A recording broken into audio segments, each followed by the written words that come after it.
Hi, everybody. Welcome back. It's Mrs. Rubin. I hope everybody is doing okay, getting ready for the end of the school year.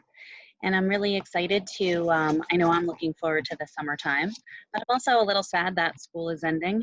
And I think that that's all very normal. As I'm preparing my last few videos for you guys, I know we've been talking an awful lot about what makes a person strong and resilient. And I think it's important that we remember that to be strong doesn't mean that we don't feel sad sometimes or that we don't feel angry sometimes. For a very long time in my life, especially when I was a kid, I thought that feelings were either good or bad. And although I tend to share things that can help us to have those good feelings, I think it's important to also note that all of our feelings are part of being human. And it doesn't mean that we're good or bad if we feel these feelings.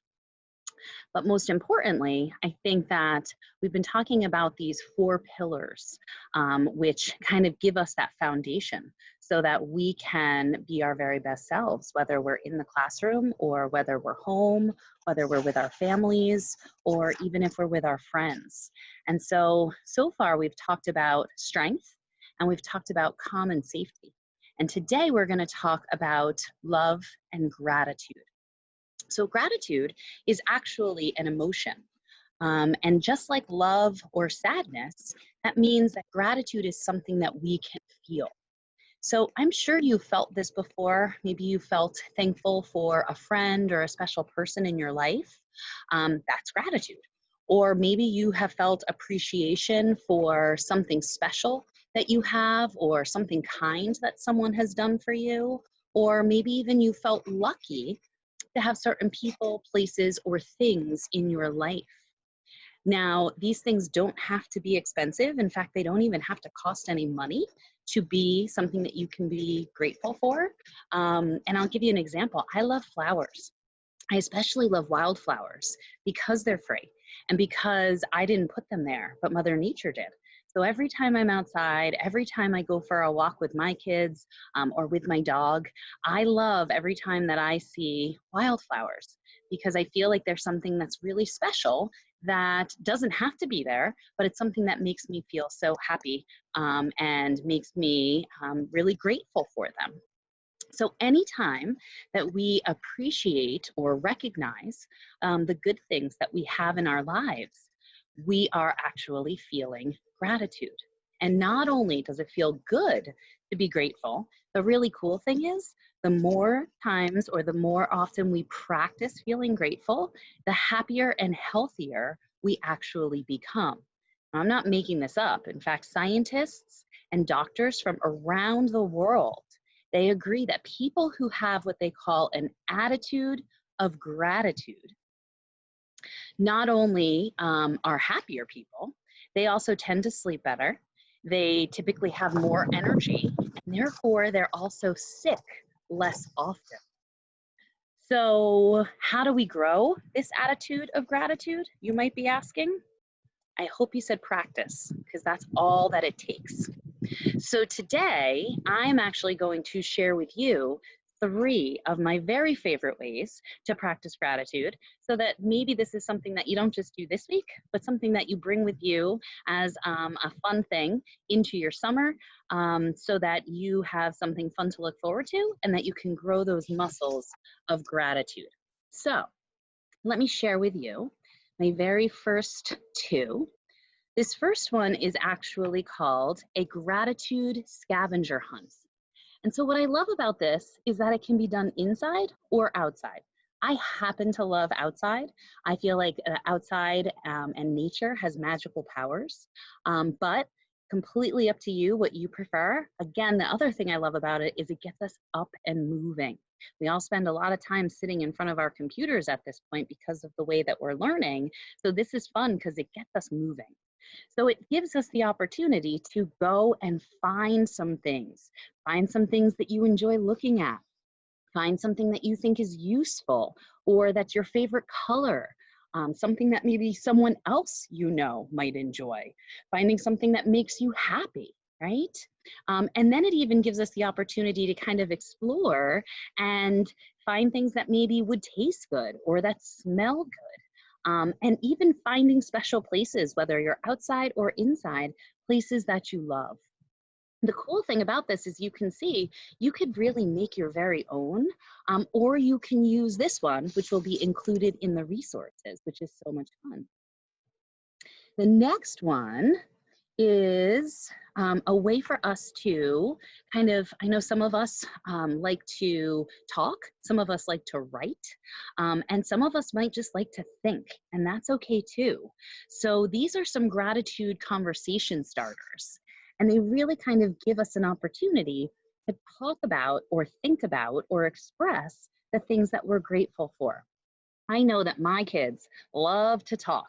And I know as their mom, I love nothing more than when they're going to talk about things that make them happy or things that they really enjoy. And sometimes I learn things about them that I never realized before. So, something that you're grateful for one of your siblings or someone in your household, so a member of your family, or something nice that maybe you did for someone else today or that someone else did for you, or something that you really love doing with your parents, or something that your friend did that you are grateful for. So these are really cool because they can be shared during meals. They can be shared before bedtime. If you make your own, you could see how fun it would be to kind of cut them up and then put them in a hat and take turns, taking them out of a bowl or a hat and sharing what your responses are.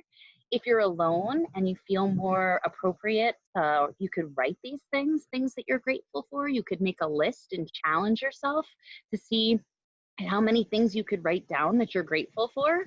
And no matter what you choose, even if you choose to just think about these things, a lot of times when I'm having trouble falling asleep at night, I'll actually start to think about things that I'm grateful for, almost kind of like keeping a list in my head. So that can be something fun that you can do too. But the cool thing is, no matter what you choose, you're going to be growing those muscles of gratitude. And that is really the whole purpose of this. So my last and my third most favorite one is something where I think it's important that you have some type of a practice in gratitude, but this can be a really cool thing. Just like many of you, I know I shared my Ishi rocks of reminding us that happiness is a choice. So I've created what I call some gratitude stones. And all you have to do, oops, dropping them here, is you can go outside, you can find 2, you can find 3, you can find as many as you want, as long as they're somewhat special to you. You'll see I've picked ones that are different shapes. I know you can't see it, but this one actually has some sparkles in it, which is why I picked it. And then all you do is draw some hearts on them. And then this is where the fun begins.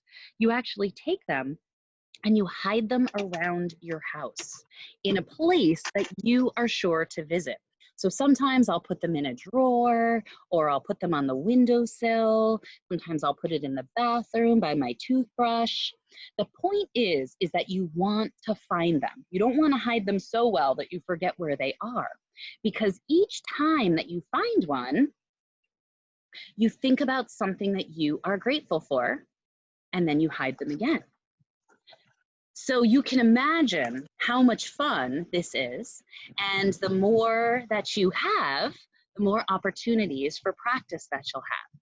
Just make sure before you go hiding these all throughout your house that you tell your family what you're doing.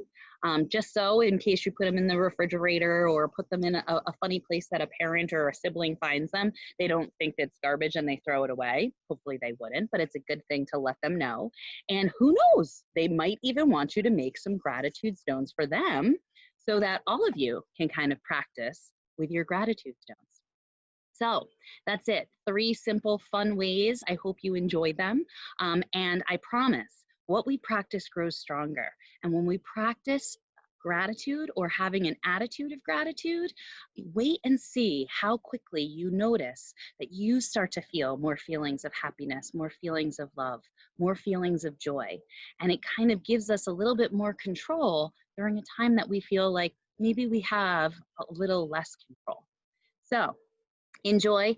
If you snap a picture of your gratitude stones, I would love for you to drop it in the comments or to share it with me at amy@mindfulself.com. I can't wait to hear all of the amazing things that you guys do. And next week, I'll be back to share about our fourth and final pillar, which is all about joy and happiness. I'll see you next time, friends. Enjoy.